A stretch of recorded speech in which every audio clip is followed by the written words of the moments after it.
Menteri Pertahanan Israel Yoav Gallant mengungkapkan bahwa negaranya sebenarnya tak ingin perang dengan Lebanon pecah. Namun, ia mengklaim bisa membuat Lebanon kembali ke zaman batu jika diplomasi gagal. Hal itu disampaikan Gallant saat berkunjung ke Washington, Amerika Serikat, AS, pada Rabu, 26 Juni 2024. Menurutnya, perang melawan Hizbullah hanya akan membawa dampak buruk bagi Israel. Namun, Gallant menegaskan pihaknya siap dengan segala skenario jika nanti konflik tak bisa dibendung.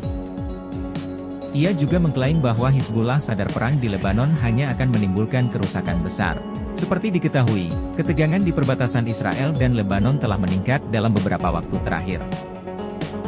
Menurut laporan AFP, Israel telah membunuh sedikitnya 481 orang di Lebanon sejak 7 Oktober 2023. Dari jumlah tersebut, 94 diantaranya merupakan warga sipil. Sementara di pihak Israel, setidaknya 15 tentara dan 11 warga sipil tewas.